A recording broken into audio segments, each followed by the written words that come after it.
దేశవ్యాప్తంగా ఆర్టీసీ రవాణా కార్మిక సంఘాలు సమ్మెకు దిగాయి. దేశవ్యాప్తంగా ఒకరోజు సమ్మెకు పలు యూనియన్లు పిలుపునిచ్చాయి. మోటారు వాహనాల చట్ట సవరణ బిల్లు 2017ను కేంద్రం ఉపసంహరించుకోవాలని డిమాండ్ చేస్తూ కార్మికులు సమ్మె చేపట్టారు.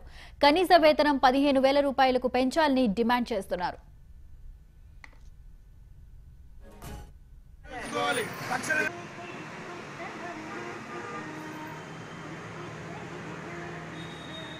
ఈ సమ్మెకు ఆర్టీసీలోని మెజార్టీ సంఘాలు, లారీ, ఆటో, క్యాబ్, రైల్వే కార్మిక సంఘాలు మద్దతు తెలిపాయి. దీంతో దేశవ్యాప్తంగా రవాణా వ్యవస్థ స్తంభించనుంది. కార్మికులు విధులను బహిష్కరించాలని డిసైడ్ అవ్వడంతో ఎక్కడి బస్సులు అక్కడే ఆగిపోయాయి.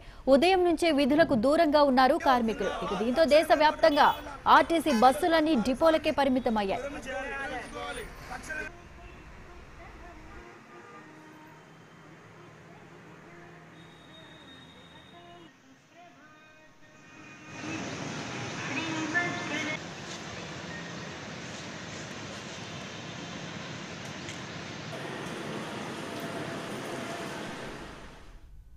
ఇక వరంగల్ జిల్లాలో రవాణా సమ్మె ప్రభావంపై మరింత సమాచారాన్ని మా ప్రతినిధి శ్రీకాంత్ లైవ్ లో అందిస్తారు. Thank you Srividya.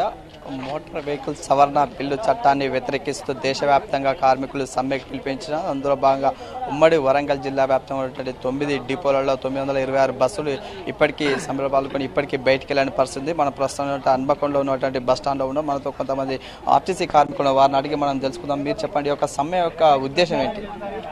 ఈనాడు కేంద్ర ప్రభుత్వము మోటారు వాహన చట్ట సవరణ బిల్లును ఏదైతే తీసుకొస్తుందో అది పూర్తి ప్రజా వ్యతిరేకమైనటువంటి బిల్లు. రవాణా రంగంని పూర్తిగా నిర్వీర్యం చేసేటువంటి విధానంగా మేము భావిస్తున్నాం. దానికి వ్యతిరేకంగానే ఈనాడు మా ఆర్టీసీ పరంగా చూసుకున్నట్టుంటే తెలంగాణ మజ్దూర్ యూనియన్ మరి మిగతా సంఘాలన్నింటితో పాటు ఈనాడు ఆర్టీసీలో ఉన్నటువంటి బస్సులన్నింటి కూడా బంద్ చేయడం అనేటువంటిది జరుగుతుంది. బంద్లో పార్టిసిపేట్ అయ్యి ఇక్కడ ఈ చట్టం కనుక అమల్లోనికి వచ్చినట్టుంటే ఆర్టీసీకి నిర్వీర్యమైపోయేటువంటి ప్రమాదం ఉంది. దీని స్థానం లోపల కార్పొరేట్ రంగం ఎంటర్ అయ్యేటువంటి అవకాశం ఉంది. సమాజానికి భద్రతాపరమైనటువంటి లాంగ్ రూట్స్ అన్ని కూడా తీసుకోవాలంటే కార్పొరేట్ వచ్చి గురయ్యేటువంటి అవకాశం ఉంటుంది. కాబట్టి సేఫ్టీ పరంగా కానివ్వండి, భద్రతా పరంగా మరియు సేవా పరంగా ఆర్టీసీ ఎంతో సేవ చేస్తుంది రవాణా రంగం లోపల. కాబట్టి దీన్ని రక్షించబడాలి. చాలా మందికి ఇందులో ఉద్యోగాలు రావాలి, ఉద్యోగ భద్రత కూడా ఉండాలి. అన్ని ఉండాలంటే కూడా దానికి నిరసనగా చట్ట సవరణకు నిరసనగా ఈ రోజు మేము ఈ ఒకరోజు సమ్మె లోపల పాల్గొంటున్నాం. అంటే మీరు చెప్పండి, ఒక సమ్మె యొక్క ప్రధాన మీ యొక్క డిమాండ్స్ ఏంటి? ప్రజా రవాణా సౌకర్యం ఏదైతే ఉందో ప్రభుత్వాలు ప్రజలకు మెరుగైన రవాణా సౌకర్యాన్ని కల్పించాలి. దాంట్లో భద్రత ఉంటుంది. తర్వాత తక్కువ ఖర్చుతోని ప్రయాణం ఉండేటువంటి ప్రతి ప్రయాణికునికి సౌకర్యం కల్పించేటువంటి బాధ్యత ఇటు రాష్ట్ర ప్రభుత్వానికి అటు కేంద్ర ప్రభుత్వాలకు ఉంటుంది. దాన్ని నిర్వీర్యం చేసే దిశగా ఈ రోజు ఏదైతే ఉందో ఎంబీ యాక్ట్ చట్ట సవరణ బిల్లు ఏదైతే ఉందో అది పూర్తిగా ప్రజా వ్యతిరేకం, ఇటు కార్మిక వ్యతిరేకంగా ఈ రోజు కేంద్ర ప్రభుత్వం తీసుకున్నటువంటి నిర్ణయం. దీన్ని మేము తీవ్రంగా ఖండిస్తున్నాం. ప్రభుత్వ రంగ సంస్థ దీన్ని నిర్వీర్యం చేసేటువంటి దిశగా ఈ రోజు కేంద్ర ప్రభుత్వం చట్ట సవరణ చేస్తా ఉంది. దేనికి అంటే టూరిస్టు బస్సులకు స్టేజ్ క్యారియర్లుగా పర్మిట్ ఇవ్వడం, మరి ఏదైతే ఒక రూట్ ను గుత్తేదారుగా బస్సులకు మరికి పర్మిట్ ఇవ్వడం ఏదైతే ఉందో ఇది అత్యంత దుర్మార్గంగా ఉన్నటువంటి పరిణమిస్తా ఉంది. రానటువంటి రోజులలో ఈ ఆర్టీసీలు అనేటువంటి ఉండకుండా మరి ప్రైవేటు పరమైనటువంటి వ్యవస్థ ఈ రోజు తీసుకువచ్చి ప్రజలకు భద్రత లోపించే దిశగా ఈరోజు అడుగులు వేస్తుంది ఈ చట్ట సవరణ.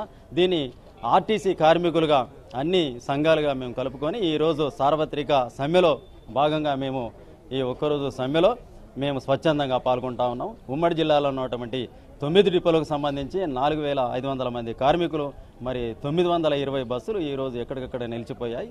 మరి Telangana Mazdoor union Warangal 1 depot secretary R Sambaiah. మీరు చెప్పండి, మీ యొక్క ప్రతిపాదనలు ఇప్పటికే ప్రభుత్వానికి చేరాయా?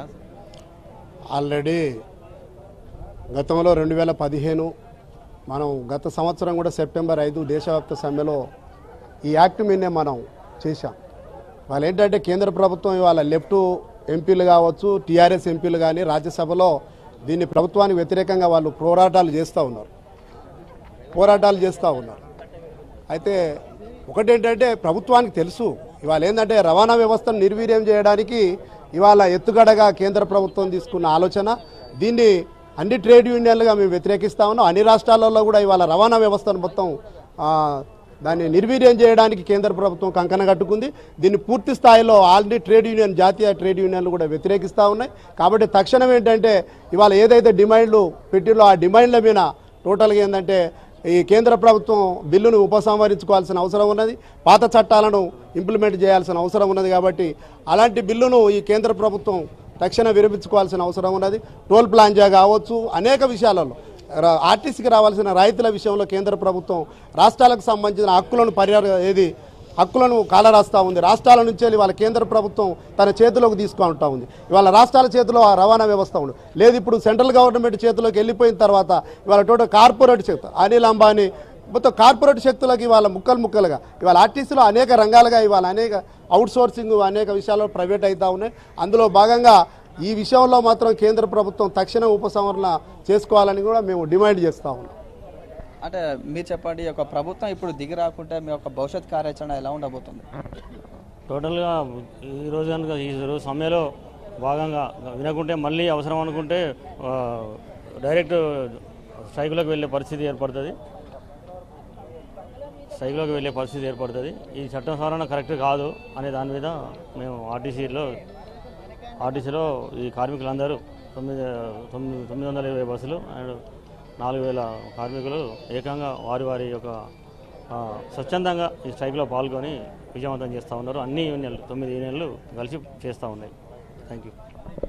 మోటార్ వెహికల్ సవరణ చట్టానికి వ్యతిరేకంగా ఈ యొక్క కార్మికులు ఈ యొక్క రాష్ట్ర వ్యాప్తంగా అంటే ఇప్పుడు సమ్మె నిర్వహిస్తున్నారు. ఇక్కడ వరంగల్ డిపోలో ఉన్నటువంటి 9 డిపోలలో కూడా 926 బస్సులు కూడా ఇప్పటికీ బయటకు వెళ్ళని పరిస్థితి కనిపిస్తుంది.